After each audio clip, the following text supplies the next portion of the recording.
Hello, my beautiful friends. Welcome back to the show. I am so excited to dive into today's conversation with Kate Hejde. Now, she has been on my radar for a while. I've actually found her on TikTok of all places. Now, she's a photographer with a decade under her belt, the host of her own show, How You Pictured It podcast for photographers, and also a photography business coach. I am beyond excited to get to know her and have her share her insight and her wisdom with you today. So without further ado, here's Kate. Welcome. Hi. I'm so excited to be here, Lisa. Thank you. So tell us who you are and what you're passionate about. Yeah, so I have kind of the same old story that a lot of people have, where I started my photography business when my first baby was a year old. I had gotten really into photography in high school, kind of taken a break from it, and then got a camera for my first anniversary and really dug into that and like learning it with my daughter. Grew my photography business from there, and I am an advocate for the slow build. Like, it doesn't have to be all or nothing. And I think that happens a lot for moms, especially in photography, that like you want to put your heart and soul into this business, but you also have these little children that are really your main priority. So, I slowly grew my photography business over 11 years now. I've been a photographer for 11 years. I focus on families and newborns. And then I started the coaching and like business mentoring kind of stuff back in 2020. Actually, planned on starting it before the pandemic, and it was just like a real big, this is what you should do kind of push. I love it. I love it. Well, we actually started the podcast like literally the week that the lockdown happened. And we were like, whoa, that was not planned. But excellent timing. Everyone's home. Right? Yep. But I love that you touched on the slow build because, you know, like looking back, I started, my son's now 13, and like looking back, like I worked my butt off. I burned myself out. I wasn't the like super on it mama. I said yes to everybody, didn't really have the boundaries. So I love that you're someone who's holding the hand of our new photographers saying, okay, like, it's okay to go slow. Enjoy your littles because it doesn't last. Yeah, it really doesn't. Mine are now 8, 10, and 12. So it's like we're past that little baby stage. And now I have this time while they're at school to dedicate to work more. And it feels good.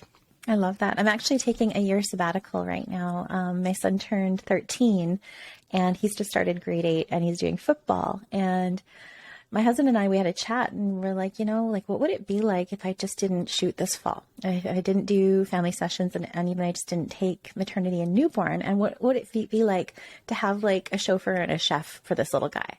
Well, he still wants to talk to me. And so it's been really great. It's been really a real change for our family that I'm kind of just leaning into right now. So that's awesome. Really, really cool. Does it feel good to be home with him more? It feels so, you know what the best part is being present in the evenings, not having my laptop editing photos. Yep. Right? Absolutely. Like, that's huge. Just like not saying, babe, 5 more minutes. Yeah. Right? Like, totally. Well, and during like the pandemic stuff, my family, my kids stayed home for school we homeschooled for a year. Through all of that. And so my business really did take a back burner for that time. And the flexibility to be able to do that was 100% why I got into this in the first place, like why I have my own business. So such a blessing to be able to pivot and be part of their lives when you need to and get to. So that's definitely I love that. I think awesome. For me, originally one of the biggest changes to my family was when I decided to stop working weekends. And I didn't even realize that I could do that. I was like, oh my gosh, like there's no way my business is going to implode if I don't take clients on the weekends. And no, like people just made it work. Right. Absolutely. Right? Well, and yeah, that's been a thing for me too. I was shooting seniors for a little while and I loved photographing seniors, but there were all of these evening sessions and it didn't mesh with like where we wanted our family to be and what our life to look like. And so I had to let that go, but it just gave me more space to do the newborn work and I can do that while the kids are at school. Yeah. I love that. Now, I think so many photographers, myself included, get a little lost on really finding our purpose or working in our zones of genius. Can you share your advice on that? Yeah. So I find like this is a really important thing to figure out where your strengths are. Because as solopreneurs, we tend to do everything, right? We're doing the editing, we're doing the emailing, we're doing the social media, we're doing our own marketing and our own bookkeeping and, you know, the laundry from the studio and every little thing, plus usually running our own household as well. And we're not good at all of those things. No. And not all of those things bring us joy. In fact, there's so many of them that don't bring us joy.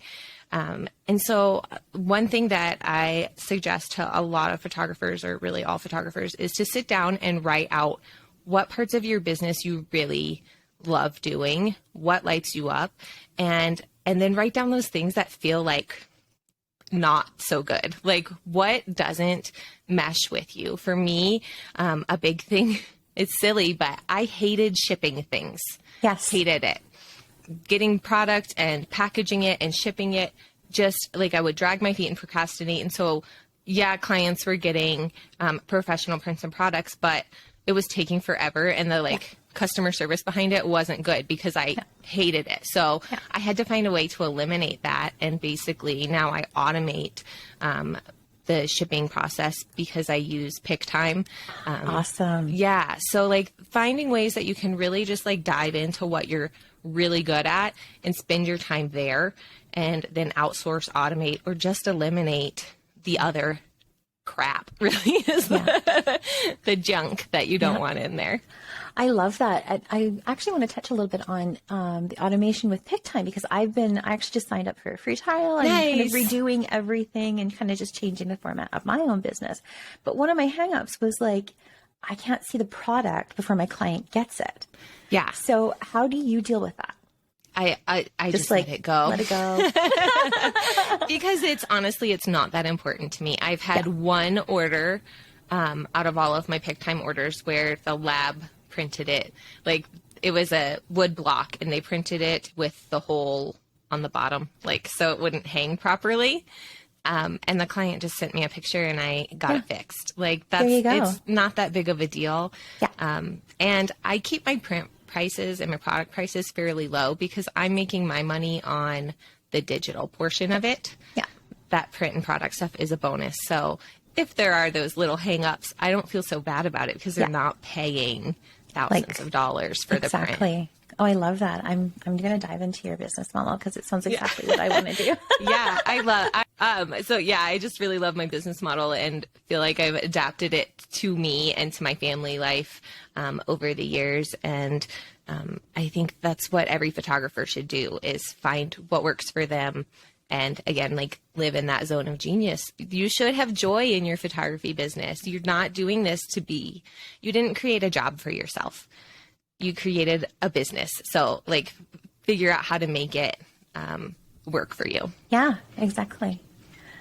Now, I want to talk a little bit about slowing down your business, because I love that you teach on that, because for the longest time, I really equated my busyness and my hustle as a measurement and a tool for my own success. And then burnout hit, and I realized that being busy doesn't necessarily mean success. Now, can you share your own perspective on how you use and teach others to use their values and to switch their thinking in order to create an aligned and profitable business? Yes, this definitely plays right into what we've been talking about. So with this, I feel like, again, so we've mapped out what our zone of genius is, right? Like we've figured out what we're good at and what we're maybe not so good at. And then on the other side of your piece of paper, I want you to write down what's important to you. It's important for me to be home when my kids get off the bus. It's important for me to drive them to school in the morning. It's important for me to go to the soccer game every Saturday morning. Those kinds of things are really important to me. For my clients, my values are that I want them to have access to prints and products, but I also want them to have the digital files too, because as a mom, that's what I want, Yeah. And just figuring out what kind of things are important to you and how you can emphasize those in your business. And again, let go of the things that are not so important to you. For example, the QC of the prints and products, the quality check of them. Leave it up to the lab, who's the professional, and just let it go. Yeah. So, and then as far as like slowing down, I think a lot of it is not even necessarily slowing down, but just realizing what is busy work in your business, and what is moving the needle forward, and what is crucial for you to do, and what someone else can do or can be automated. Yeah. So you don't necessarily have to cut back on how many clients you can take. In fact, I started taking more clients because I outsourced some of the work that didn't suit my zone of genius, and that was taking me way longer than it would take someone else to do. Love that. I had outsourced my editing a few years ago, and that was like a really like hard one to hand It off. is so hard, but It was. did it feel good? Like, it felt really. It was so good, and I kind of got to like, I was like, can my clients actually tell the difference if she gets it 90% there? Yep. And I'm checking it anyway. So if there's like things that I see that I would have done differently, I still have the opportunity to do that. Right. So I was like, done is better than perfect. Exactly. That's huge. That's a huge thing that I think that we just need tattooed on us, right? Yeah. As small business owners, it's like, it's just okay to be done. And as a creative too, I think you have this vision, and if it's not perfect, you get kind of really like uptight about it, but the client doesn't see it at all. Like they don't know that white balance should just be a titch over this way, or What I found is like, because I love fine art photography so much, and I love the process of the art of it. But what I was trying to do was do fine art on my clients' work, which takes so much longer, instead of just being like, okay, well, do a personal project, just get this done. Yeah. And like give them what they're expecting and what they're paying for, not like over deliver with these beautiful fine art pieces, even though you want to do it. So that was one big lesson that I had to just be like, okay, well, they don't need a fine art edit. They don't need 25 fine art edits. You don't have the time for this. Well, and it just might not even be what they wanted in the first place either. Right. So you're spending all that time for what? You know? Exactly. So you recently moved from IPS to soft proofing, and you saw a significant increase in your orders. Now, can you share what motivated you to make that decision and how you made that switch while still running your business? Yeah. So actually, it's been a few years now. Good. I made this switch in 2016, I think, 2016 to 2017, to soft proofing, which is showing clients their images before they're fully edited. So talk about letting go of some of that like control, but I get to do the fun edit. I get to do the Lightroom, like the color, the preset, like the stylistic, artistic parts of the edit. And I send that to them as a proof. And then they choose which images they want to purchase. With that, I cut down significantly on how much time I was spending editing. Yeah. And then I gave clients an opportunity to purchase more. So when I was doing in-person sales, I was mostly doing that with my senior clients. And the time to do the in-person sales session, that hour, always happened in the evenings, which again, that like went against my values of being home when the bus comes, you know, most days of the week at least. And it really was like just cutting into my time. And then the cost of the products on top of it and the prints and all of that was eating into the profit. And so when I moved to that soft proofing and online sales, I was able to eliminate that extra hour of time for the in-person sales appointment. I was able to eliminate a ton of time editing. I would say my editing time got cut in half, and then even further because I outsource the final edit beyond that creative edit. So whatever they choose to be edited then goes to my editor. So really, like, I'm done with someone's session within about 48 hours, like from start to finish. I have the session, I cull and I proof it. And then really they select their images and my editor does the editing. So that's awesome. And I deliver. Like there's little pieces that I have to do, but like it's off my plate after that 48 hours basically. So that's been a huge thing. And then the the clients love it because they get to choose which images they're buying.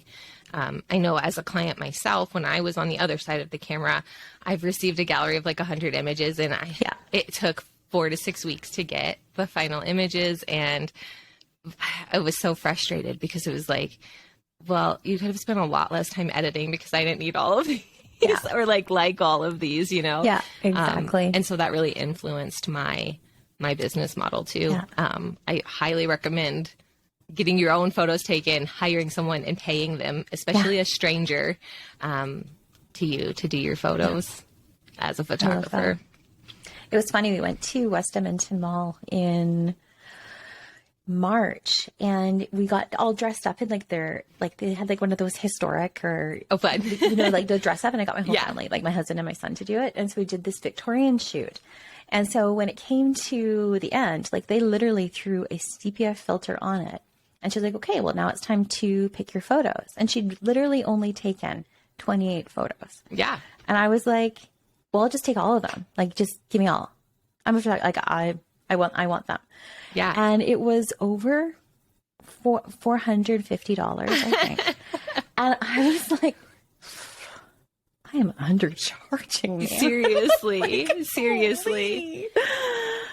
Well, and like when you lean into that buying psychology part of it, like, yeah, which one do you want? Yeah. Or you can have all of them for this much. It's like, I guess I'll just buy them all. Take all of them then, right? Because I don't have to make a choice, and it's faster, and I want them all, and it's and I'll like just make more a choice affordable. At home when I'll print something at home, right? Yep. So funny.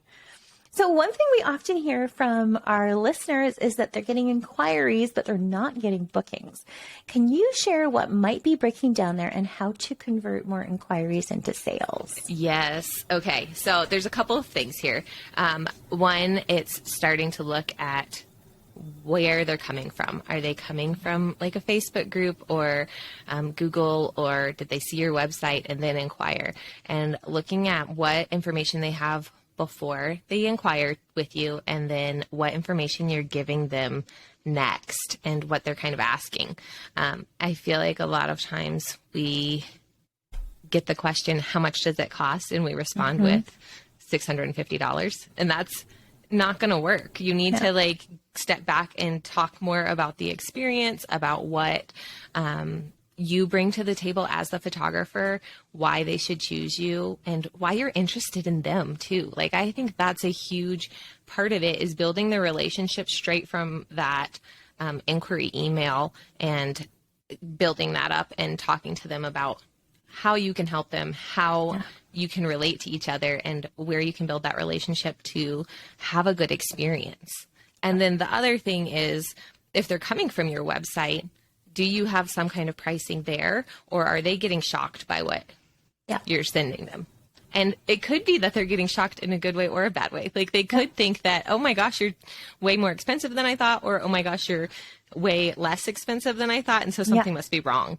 Yeah. And I think that gets overlooked a lot. It gets overlooked a lot. Honestly, I've been underpriced for years, and that's part of the reason I'm like just taking a pause and just taking a beat, is because I really need to redo my business based on like 13 years of experience. Like, stop, full stop, everybody off the ride, and we're redoing it. Redo. That's awesome. Yeah. I think that'll benefit you so much to be able to take a big step back and look at where you're at and where you want to go. I think that part of it, where you want to go, is really crucial too. Yeah. Love that.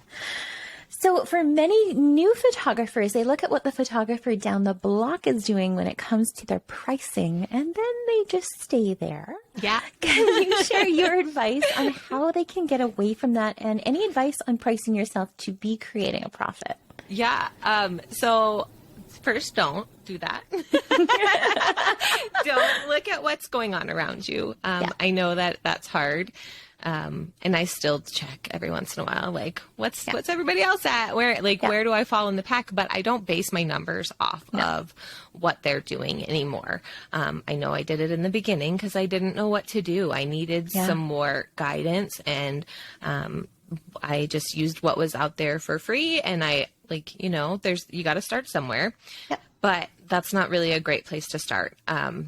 I highly recommend first figuring out your cost of doing business. I have a calculator for that on my website that's free. And I've set it up because this was one of the things when I was starting, when I would get those cost of doing business calculators and they'd want like, how much is your rent for the year? And I was like, oh, now I got to get out the calculator and figure out 12 times whatever. Yeah. And then they'd want like, how much do you plan to spend on equipment each month? Like, I don't know. It was just broken down funny. So my cost of doing business calculator calculates, like, you can put in either the monthly or the yearly cost of something, and it'll calculate it for you, which I love. And then it will help you break down how many sessions you want per month and how much you need to make from each of those, and to cover taxes and all of that good stuff too. With that, one other thing that I've noticed is that when you're starting a photography business and you open that cost of doing business calculator, you're like, I don't have rent. Like, I don't have these expenses. It doesn't cost me anything to run my business. I just need my camera. And, but what I think that you should do is think about the business that you want. Plan for that future business and put in those numbers for where you want to be so that you can eventually afford them. You won't be able to afford them if you keep charging the rate for no expenses. Yeah, exactly. And that's a huge like gap in the market. Yeah. And then as far as pricing profitably, again, once you know those numbers, it just makes it so much more clear where you need to be charging, but then learning that kind of buying psychology behind why someone's going to spend this much versus this much, and how you can help kind of convince them or lead them is really the right word to the purchase that's going to be best for them. And when you lead them to the purchase that's best for them, they tell their friends and they come back. So that's really how you get profitable, is by having those repeat clients and the word of mouth referrals, and just to keep it growing.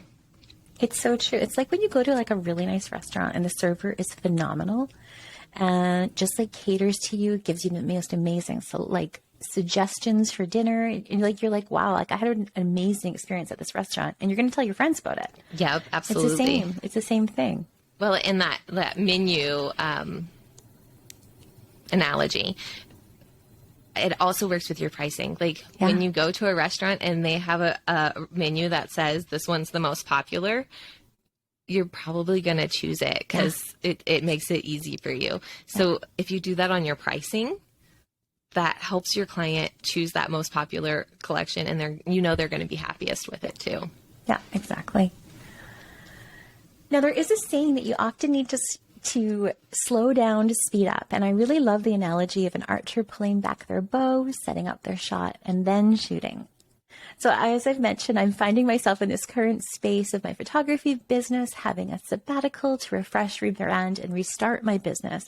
So what advice do you have for those that also might need to press pause and regroup and are just really struggling on that hamster wheel?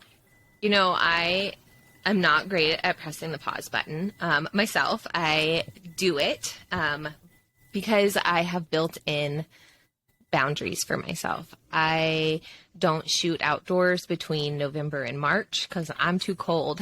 Yeah, I don't like it. Like that's where like that zone of genius thing plays into place. Like I don't want to shoot outdoors in the winter because I don't like editing. No, and red noses aren't cute, and snot, and it's just not fun for me. So having that part of my business kind of on hold for that part of the year gives me the time to kind of catch up on those website things. And I mean, I was looking at my own website this morning. There's this amazing tool that you can use that shows you where like any broken links are on your website, and you know, all of those little SEO things that help your website run faster and smoother. So I was looking at that and it was like, man, I really need to dive into this and fix it, but it'll wait until, you know, January when it's slow. But when you do take that pause, I think you have to reflect back on what's gone well first. Like, where are you successful? What do you love doing? And what do your clients love? And ask them. Ask your clients what has been good for them and what they would like differently, and take that into consideration. When I made that switch to soft proofing, I did talk to my clients about it and ask them, you know, did you like this experience. Because really when I did that, I made that switch. I started with my mini sessions and only used it on those mini sessions to start with, and then filtered it through to the rest of my business. But asking clients how that experience is for them and where you're falling down, one, it gives them confidence in you that you care. And then two, it gives you the information that you need to know to go forward. Yeah. It's fascinating too, because a lot of the times the images that the clients will pick, especially with newborns, are never the ones we would pick.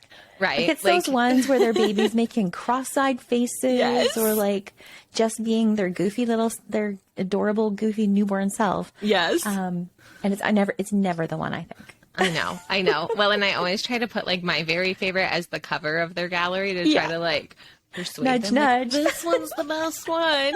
But even if they don't choose my favorites, I sometimes edit them so that I have them for my portfolio, because I totally believe in the show what you want to sell. Yeah, exactly. I love that. So what has been the best piece of business advice you've ever been given? Ooh, this is a tricky one. Let me think. The best piece of business advice I've ever been given. I think it's really that it's kind of like, I feel like I should give you a better piece of advice here, but honestly, it's learning how to understand your clients and speak to them in the words that they're using. So mirroring their language and their energy and all of that back to them so that they really feel represented by you and understood by you would be like a huge thing. And learning how to write good copy, which I think that fails a lot of the time with photographers. Don't plagiarize. We're plagiarize. picture people. We're not word people. So it's hard for us, but we have it in us for sure to write that good copy and help our customers see that we're the right fit for them. Yeah. Love that. So what advice would you have for someone who is just getting into photography, just starting out? I think that you just have to play and be willing to experiment. I think all of business ownership is an experiment, and some things take longer and you have to wait out to see if the experiment worked or not. And that can be hard. Patience is huge. But be willing to just try things. Like when I started, I did Craigslist model calls back in 2011.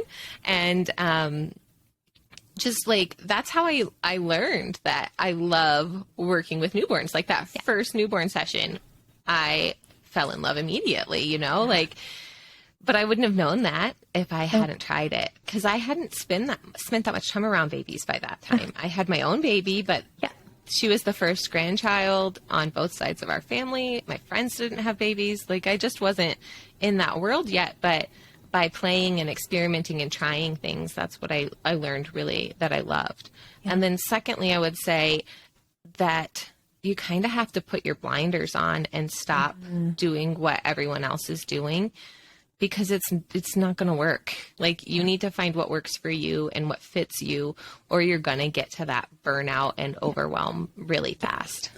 Yeah, I love that. So you ready for our lightning round? Sure. Okay. Salty or sweet, and what's your not so guilty pleasure?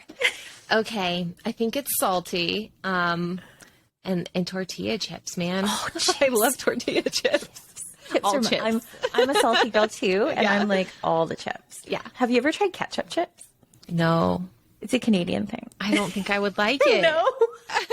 Is it kind of sweet? Like I feel like the tomatoiness would be slightly sweet and salty. It's such an odd flavor, but I swear, like we like us little Canadian kids just grew up on it. So it's ketchup like chips. That's funny. No, barbecue chips, man. Those are the ones. Love it. Most luxurious vacation you've ever been on? Okay, it's not luxurious, but it is. We went on a 3-week road trip with our family during COVID, and our pulled our camper with us and traveled like to Lake Tahoe. We went to Salt Lake City and saw the Salt Flats. We went to the Grand Canyon. We went to Lake Powell. We went to sand dunes. We went to the Californian coast. Like, it was just, and it was luxurious because it was just time. We didn't have any limitations. We could go, you know, from place to place when we wanted to. And we had all of our own food with us and our own house with us, it felt like. And it was just amazing. Yeah. It's not so funny. There are so many blessings from the pandemic. There really were. When it came to like the family time that we got. Like, I have never seen my husband that happy. He was just like, every night was like, we had margaritas every night. That's awesome. We would put on YouTube and pull up concerts and pretend we were going to a concert. Oh, I love it. We just had a riot. It was so much fun. Yeah. So he's like, that's awesome. He's like, I could use another like 2 weeks of like pandemic-y. I mean, I could go on that road trip again. Like, honestly, we got home from it, and had our dogs been with us, I think I could have gone for a lot longer. But we got home, I slept in my bed, and I was like, all right, let's go again. Yeah, I love it. Love it. What did you want to be when you grew up? Ooh, I wanted to be an architect. Oh, interesting. For a long time. But really, I think what I wanted to be was a mom and a business owner. Yeah. I used to love to draw houses, and like house plan layouts when I was a kid. Like, yeah, me too. I had like all of this like weird Windows software, you know, like that would do floor plans, and then even before that, I had like these magnets that were parts of buildings that you could like put on. I don't know. You could build design buildings, and I thought I was going to be an architect. I love it. Love it. Last thing you did for yourself as an indulgence. Ooh, I have started doing my own nails, which has been really fun. Just gel nails. I bought all the stuff off of Amazon, and that's my like peaceful. I love time. it. Did you get the model ones or model ones? Yes, I got some of that because I saw it on TikTok. Yeah, I have this like pink and some little blue flowers today. I love it. But yeah, I it's just so much fun, and it's cheap. Like I got like 6 colors of nail polish for $4. So. I know. Yeah. I bought it too, but I bought it probably mid-pandemic before my lash and nail girl, she was back. Mm-hmm. And so, but then as soon as it arrived, she's like, I can get you in. I'm like, oh. Okay. Yeah, that's just not something I've ever done. Like, I've never been a big manicure person. Yeah. But partially because, like, I don't have the patience to go, like, do it. And now I can do it by myself, and it just feels like an indulgence for sure. Yeah. I started doing it because it was the only time I would give myself a break. Yeah. And I was like, okay, well, I'm just going to keep doing it. So. Well, and it feels creative to me, like in a different way. It's using my creative brain in a different way. Totally. What's for dinner tonight? Oh gosh, who knows? I mean, it's soccer night, so I need to figure out something to put in my crock pot. But it's not there yet. Who knows? Love it. Well, I'm doing beef stew. If that helps. Right. We have problems because I have gluten allergy, and then my husband's. Do you? Yes, and egg and dairy. Oh no, and pork. Oh my gosh, so many. Yeah. Well, and then my husband's doing keto, and so it's like, you know, trying to figure out what matches everybody, and that then my kids will also eat. I just don't really even want to cook anymore. Just bacon for everybody. Yeah, it's perfect. Last series you binge watched on Netflix? Well, not on Netflix. Currently, my husband and I are rewatching Game of Thrones from the beginning, and that's fun. On Netflix, I watched Never Have I Ever, which is like a total contrast to Game of Thrones, but that's where we're at. I love it. What's your go-to karaoke jam? Oh, I don't do karaoke. Okay. No. Okay, then what's your anthem? What's that song that picks you up when you're feeling down? I love Florence and the Machine, The Dog Days Are Over. Oh, it's a good one. Yeah, it's a jam. Yeah, I love it. It's a perfect dance around the kitchen song. So where can our listeners learn more from you? I'm on TikTok, as we talked about, at Dear Kate Brand Strategy. I have an Instagram and a Facebook by the same name. If you actually want to connect with me, though, I'm probably on TikTok. And then I have a website, dearkatebrandstrategy.com. And I'm just there. That's me. Yep. Love it. And we will actually put in the show notes the link for the pricing calculator that you mentioned. Perfect. As Yeah. well. Yeah. And then I have my course too, Softproofing Made Simple, that teaches you my exact softproofing strategies and how I do that, how I explain it to the client, all of that good stuff. And it's a $47 course. So it's great. I steal. That's awesome. So I love to end my interviews just with this last question, and it is, what are you currently curious about or artistically curious about? This is a great question. So currently I'm really into websites because I just built my new website for Dear Kate Brand Strategy. And I am also really into the idea of group coaching. So I'm working on a group coaching program around building a show it website. And then artistically, I've been Pinterest surfing for wall murals for my office. So that's kind of where we're at there. I am a DIY queen. Yes. So I love that's it. my jam. Always on Pinterest for something. I know. I'm on DIY TikTok right now, and I keep seeing these things where they go and they get pumpkins. I think these orange pumpkins from Walmart, and then they spray paint them white, and then they put these lights inside. Oh, and they're fun. the cutest thing I've ever seen. Cute. Have you seen the ones where they paint them like a terracotta color with the baking soda? So they look kind of like ceramic. I know. Cool. I'm I want to go buy some cheap pumpkins. Hot day. Yeah. I love it. Well, thank you so much for joining me today, Kate. Thank you. It was such a joy. Oh, my friends, that was such a wonderful conversation. Thank you so much for hanging out with me today. And seriously, my beautiful friends, I am sending you so much of my light and love today and every single day. And we'll see you next time.